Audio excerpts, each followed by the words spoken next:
អ៊ុយក្រែនទម្លាយអាចកំបាំងអំពីប្រព័ន្ធមីស៊ីល RBS-15 ផលិតនៅហ្វាំងឡង់ដែលប្រើសម្រាប់វាយប្រហារលើស្ថានីយ៍ប្រេងក្នុងសមុទ្រខ្មៅរបស់រុស្ស៊ីជាលើកដំបូងហើយដែលអ៊ុយក្រែនបានបង្ហាញជាសាធារណៈនៅប្រព័ន្ធការពារឆ្នេរប្រឆាំងនាវាប្រភេទ RBS-15 ផលិតនៅប្រទេសហ្វាំងឡង់ដែលមិនធ្លាប់ត្រូវបានទម្លាយឲ្យដឹងពីមុនមកការបង្ហាញនេះបានបញ្ជាក់ថាអាវុធនេះត្រូវបានប្រើប្រាស់ក្នុងការវាយប្រហារកាលពីខែមេសាលើស្ថានីយ៍ឃ្វងយកប្រេងស៊ីវ៉ាសក្នុងសមុទ្រខ្មៅដែលគ្រប់គ្រងដោយរុស្ស៊ីយោងតាមសារព័ត៌មានមីលីតានីយីចុះផ្សាយកាលពីថ្ងៃទី5កក្កដាប្រព័ន្ធនេះត្រូវបានដាក់បង្ហាញក្នុងអំឡុងពេលដំណើរទស្សនកិច្ចការងាររបស់ប្រធានាធិបតី Volodymyr Zelensky ទៅកាន់តំបន់អូដេសាដែលរួមជាមួយគ្រឿងយុទ្ធឧបករណ៍ការពារឆ្នេរផ្សេងទៀតដែលកំពុងការពារឆ្នេរសមុទ្រខ្មៅរបស់អ៊ុយក្រែនគ្រឿងបាញ់បង្ហោះដែលបង្ហាញដោយកងទ័ពជើងទឹកអ៊ុយក្រែនហាក់ដូចជាប្រភេទដែលប្រើប្រាស់ដោយហ្វាំងឡង់ដែលរចនាដោយស៊ុយអែនមីលីតានីយីបានរាយការណ៍ថាពើឆ្នោតរបស់វាគឺដូចគ្នាទៅនឹងគ្រឿងបាញ់ដែលកងទ័ពជើងទឹកហ្វាំងឡង់ធ្លាប់ប្រើប្រាស់រហូតមកដល់ពេលនេះទាំងក្រសួងការពារជាតិនិងរដ្ឋាភិបាលហ្វាំងឡង់មិនដែលបានប្រកាសជាផ្លូវការអំពីការផ្ដល់ប្រព័ន្ធនេះឲ្យអ៊ុយក្រែននោះទេ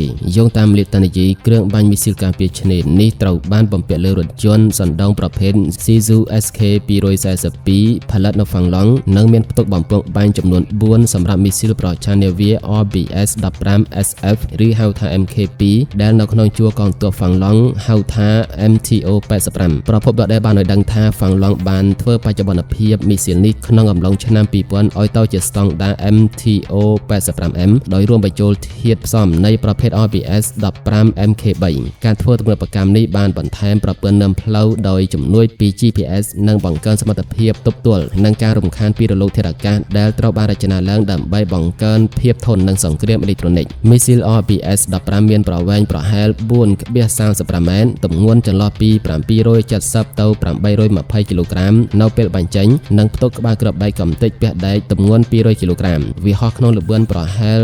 0.9 ម៉ាក់ឬជិតស្មើនឹងល្បឿនសំឡេងតាមការបញ្ជាក់ពីមីលីតានីយីប្រភេទដើម MK2 មានចម្ងាយបាញ់អតិបរមាប្រហែល70គីឡូម៉ែត្រខណៈដែលប្រភេទដែលបានធ្វើទំនើបកម្ម MTO-85M ត្រូវបានគេរាយការណ៍ថាអាចបាញ់បានចម្ងាយលើសពី100គីឡូម៉ែត្រកងទ័ពជើងទឹកអ៊ុយក្រែនបានបង្ហាញពីអ្វីដែលគេជឿថាជាការប្រើប្រាស់មីស៊ីល RBS-15 ក្នុងសមរភូមិជាលើកដំបូងកាលពីថ្ងៃទី6មេសានៅពេលដែលពួកគេបានបញ្ចេញវីដេអូបង្ហាញពីការវាយប្រហារលើស្ថានីយ៍ឃ្វងយកប្រេងស៊ីវ៉ាសក្នុងសមុទ្រខ្មៅនៅពេលនោះប្រភេទមីស៊ីលដែលប្រើមិនទាន់ត្រូវបានកំណត់អត្តសញ្ញាណជាផ្លូវការនៅឡើយទេមីលីតានីយីក៏បានរាយការណ៍ផងដែរថាក្នុងដំណើរទស្សនកិច្ចរបស់ប្រធានាធិបតីនោះក៏មានការបង្ហាញជាសាធារណៈលើកដំបូងនៅប្រព័ន្ធការពារឆ្នេរ Harpoon និង Naval Strike Missile ឬ NSM ផងដែរដូចគ្នានឹង RBS-15 ដែរមិនដែលមានការប្រកាសជាផ្លូវការណាមួយដែលបញ្ជាក់ពីការប្រកល់ប្រព័ន្ធ NSM ឲ្យទៅអ៊ុយក្រែននោះទេក្នុងអំឡុងដំណើរទស្សនកិច្ចរបស់លោក Zelensky ទៅកាន់តំបន់អូដេសា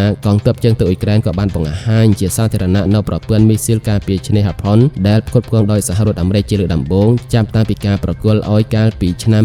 2022ដោយលេខហ្វាំងឡង់មានគោលការណ៍តឹងរ៉ឹងក្នុងការផ្ដល់ជំនួយយោធាទៅឲ្យអ៊ុយក្រែនដោយពួកគេច្រើនតែមានបង្ហាញបញ្ជីអាវុធលម្អិតដែលបានផ្ដល់ឲ្យនោះទេការនេះធ្វើឡើងដើម្បីការពារសន្តិសុខជាតិខ្លួនឯងព្រោះហ្វាំងឡង់មានព្រំដែនជាប់រុស្ស៊ីវែងជាងគេការទម្លាយឲ្យឃើញមីស៊ីល RBS-15 នេះបង្ហាញថាហ្វាំងឡង់បានជួយអ៊ុយក្រែនក្នុងកម្រិតបច្ចេកវិទ្យាខ្ពស់បំផុតតាំងពីយូរមកហើយចំពោះសមត្ថភាពពិសេសរបស់ RBS-15 ឬហៅថា MOT-85M មីស៊ីលនេះមិនមែនជាមីស៊ីលធម្មតាទេវាត្រូវបានរចនាឡើងសម្រាប់តំបន់ឆ្នេរសមុទ្រដែលមានកោះច្រើនដូចជាឆ្នេរហ្វាំងឡង់និងស៊ុយអែតវាមានសមត្ថភាពហោះទាបបំផុតលើផ្ទៃទឹកដើម្បីគេចពីប្រព័ន្ធរ៉ាដារបស់សត្រូវចំណុចសំខាន់បំផុតគឺសមត្ថភាពទប់ទល់នឹងសង្គ្រាមអេឡិចត្រូនិកដែលមានសារៈសំខាន់ខ្លាំងក្នុងសង្គ្រាមអ៊ុយក្រែនព្រោះរុស្ស៊ីពូកែខាងរំខានរលកសញ្ញា GPS និងរ៉ាដាចំពោះការវាយប្រហារលើស្ថានីយ៍ឃ្វងយកប្រេងស្ថានីយ៍ឃ្វងយកប្រេងស៊ីវ៉ាសនៅស្ថានីយ៍ដទៃទៀតដែលរុស្ស៊ីរឹបអូសយកពីអ៊ុយក្រែនមិនមែនប្រើសម្រាប់តែបូមប្រេងនោះទេ